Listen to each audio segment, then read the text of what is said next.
In the bustling, vibrant kingdom of Isikoan, live twin brothers, Academy and Alomi. They are a study in contrast. Academy, the firstborn, is a master blacksmith, strong, serious, and meticulous, following tradition to the letter. Alomi, the second-born, is a wandering artist and storyteller, charismatic and whimsical, preferring to follow his own path. Their constant bickering over their opposing ways of life is a source of both amusement and frustration in their village.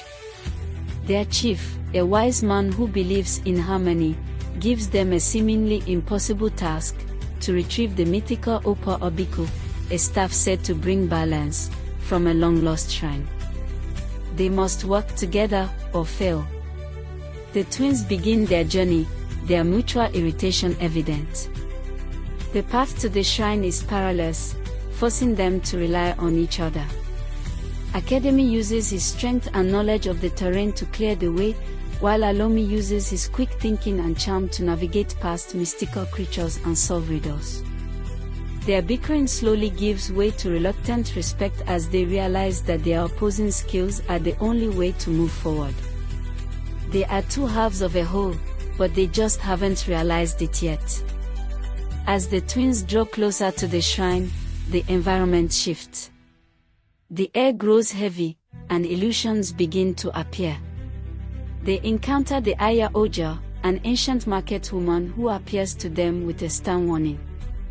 She tells them to trust only their other half and to beware of the Shadow Weaver, a malevolent entity that thrives on division.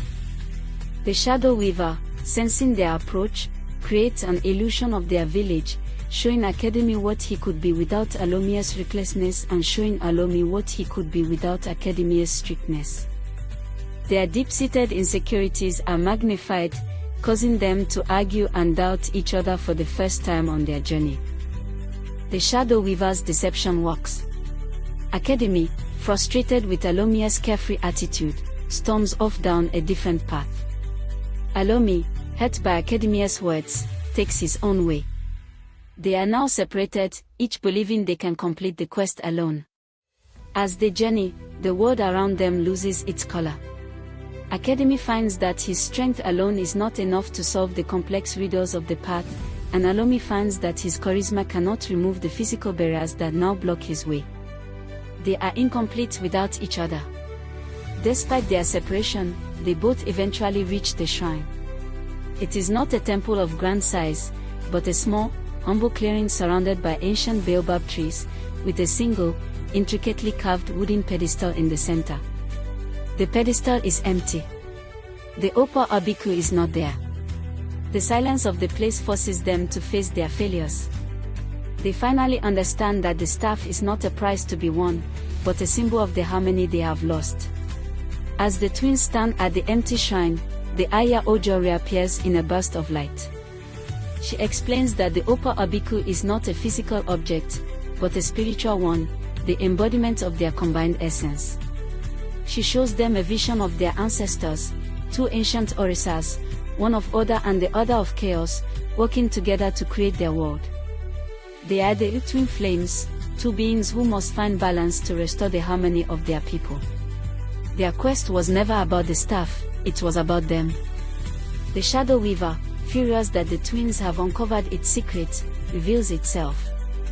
It is a shadowy figure with no defined shape, a formless being that feeds on discord and confusion. It now appears as a perfect, shadowy double of each brother, mocking their every move and whispering lies. It challenges them to a final test, telling them they must fight their own inner darkness and defeat their own shadows. This trick is meant to make them fight themselves, turning their newfound unity against them. The twins, now armed with their newfound knowledge, refuse to fall for the Shadow Weaver's trick. Instead of fighting their shadows, they begin to fight with them. Academy's strong, grounded movements combine with Alomia's fluid, creative steps. They create a beautiful, synchronized dance, their movements reflecting the harmony they have found. They are no longer two separate people, but a single, powerful force of balance. As the twins dance, the ethereal Opa Obiku begins to materialize between them. It is a beautiful staff carved from dark wood, with two serpents intertwined and a glowing orb at the top. The more balanced their movements, the brighter the staff glows. The shadow weaver, weakened by their harmony, writhes and screams in frustration. Its power is fading as the symbol of balance solidifies. The twins, holding the now solidified staff, face the shadow weaver. The entity tries to tempt them with promises of power and control if they turn on each other, but they are resolute. They understand that their strength lies not in domination, but in cooperation. The shadow weaver tries one last time to split them, creating illusions of their deepest fears, but they stand firm. The twins use the Opa Obiku not as a weapon, but as a tool of harmony. They project a beam of light from the staff at the shadow weaver, a light that is a perfect blend of Academia's grounded strength and Alomia's creative fluidity. The light does not destroy the shadow weaver but dissolves it, restoring the balance it stole from the world. The dark, shadowy environment fades, replaced by the beautiful, sun-drenched forest of their journey. With their quest complete, the twins begin their journey home. The once perilous path is now a beautiful, clear trail.